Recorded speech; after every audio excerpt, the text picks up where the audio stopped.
आज हम उस मामले के बारे में एक बार पुनः आपके सामने आए हैं जिसके बारे में हम आपसे पहले भी बात कर चुके हैं।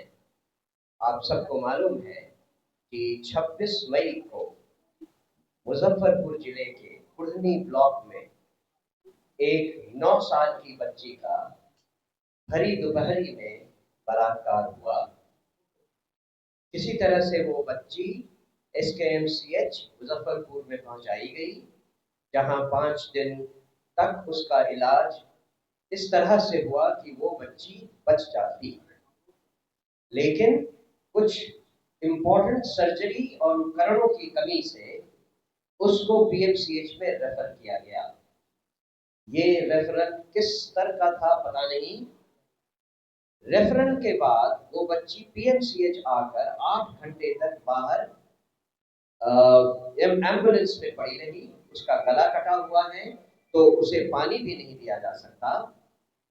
अंत में 8 घंटे के हो हल्ला हंगामे के बाद PMCH ने जब उसे एडमिट किया तो ICU में रखने के बदले उसे गायनी वार्ड प्रसूति विभाग में रखा गया।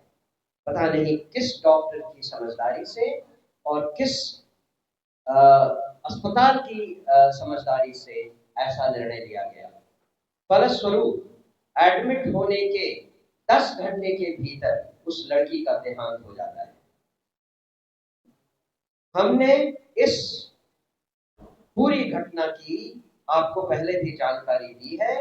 उसके बाद जो कार्रवाई हुई है उसके बारे में आप सब जानते हैं। हम उस बच्ची के परिवार के साथ थे जब उसका अंतिम संस्कार हुआ। हम उसके बाद माननीय राज्यपाल जी से मिले, उनको एक ज्ञापन दिया जिसमें ये मांग की गई थी कि इस पूरी घटना की नैतिक जिम्मेवारी लेकर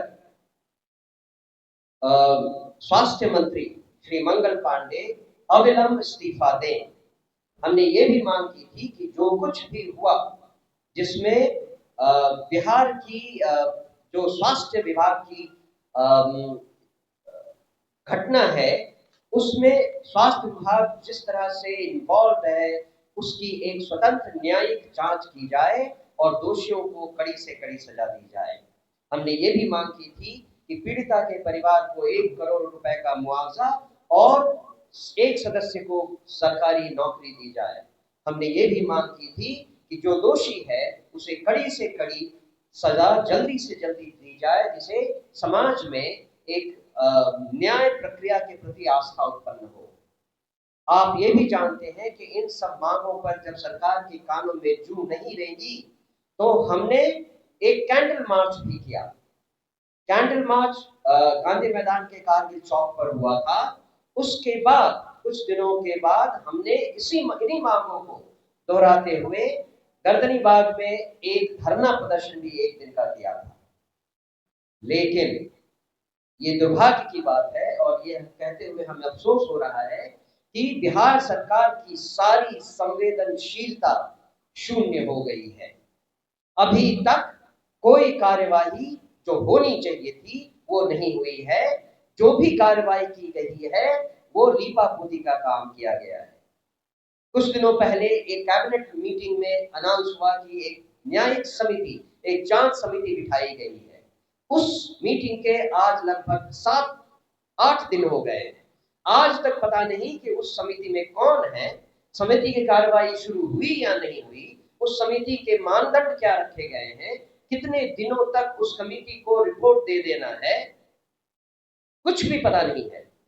एक किसी उप अधीक्षक को PMCH में हटा दिया गया, लेकिन पता चला, आप सब जानते हैं कि वो ऑफिसर नंबर 2 था जो कई सालों से एक्सटेंशन पर था।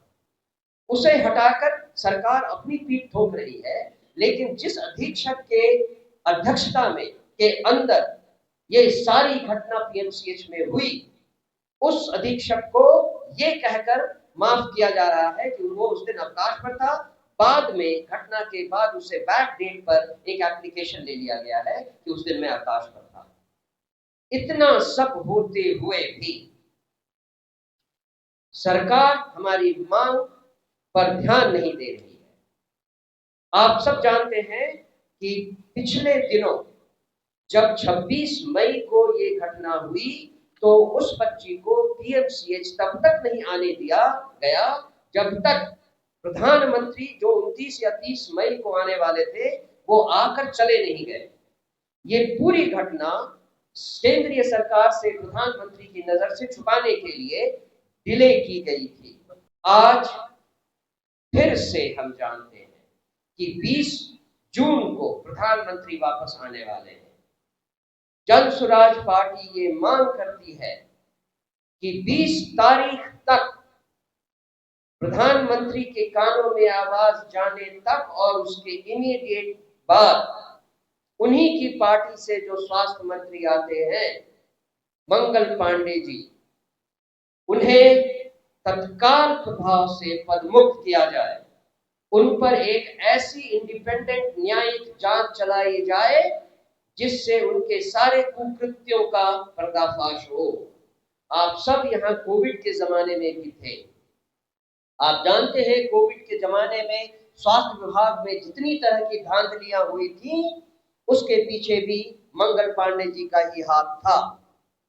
उन सब की जांच और इन सारी घटनाओं की जांच जिसमें मंगल पांडे जी बिहार का स्वास्थ्य विभाग और इसके बड़े पदाधिकारी डायरेक्टली इन्वॉल्व हैं, उन पर एक इंडिपेंडेंट न्यायिक जांच बिठाई जाए।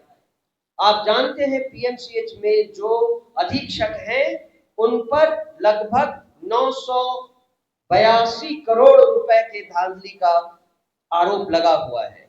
उसके बावजूद उन्हें साल दर साल एक्सटेंशन दिया जाता है। आखिर उनके कैरियर में क्या हीरे जवाहरात लगे हैं जिससे कि उन जैसे पदाधिकारी को हटाकर उनके ऊपर अच्छी न्यायिक इंडिपेंडेंट जांच नहीं हो सकती है। हम ये भी मांग करते हैं कि सरकार अपने स्वास्थ्य मंत्रालय में हो रहे धोखाधड़ी और धांधली को ध्यान में लाए। वहां जो अपर सचिव बनाए गए हैं वो पिछले कई सालों से अपर सचिव बनाए रखे गए हैं, मानो उन्होंने बहुत अच्छा काम किया हो। उसके अलावा उनके ऊपर स्वास्थ्य मंत्रालय ही नहीं कई और मंत्रालयों का भी चार्ज दिया गया है, जैसे कि वो सबसे ज्यादा एफिशिएंट ऑफिसर हो। बिहार में ये कैसा सुशासन है ये हमें समझ नहीं आ रहा। आज इस प्रेस कॉन्फ्रेंस के मार्फत हम पुनः बिहार सरकार से अपनी उन 4 मांगों को दोहराते हैं।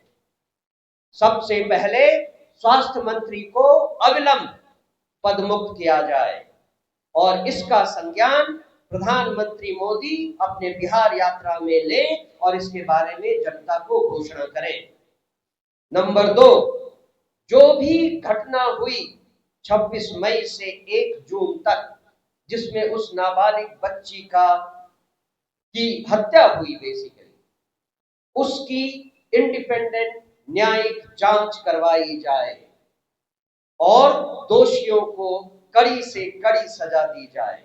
अगर कोई जांच कमेटी बैठी है तो उसका पॉइंट्स ऑफ रेफरेंस, उनका जो कुछ भी उनको कहा गया है, कितने दिन की मोहलत दी गई है, कब उसमें जांच कमेटी की रिपोर्ट आने वाली है, इन सब को पब्लिक में फ्लैश किया जाए, पब्लिक में दिया जाए।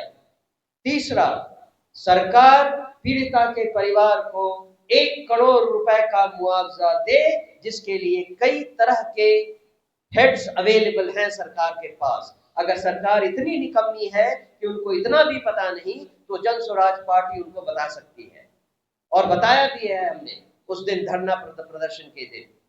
और चौथा, जो दोषी है उसे जल्दी से जल्दी कड़ी से कड़ी सजा दी जाए जिससे कि समाज में न्याय प्रक्रिया के प्रति आस्था उत्पन्न हो। धन्यवाद। मैं चाहता हूं कि मेरे बाद पहले रामबली जी आपसे कुछ मुखातिब हो और फिर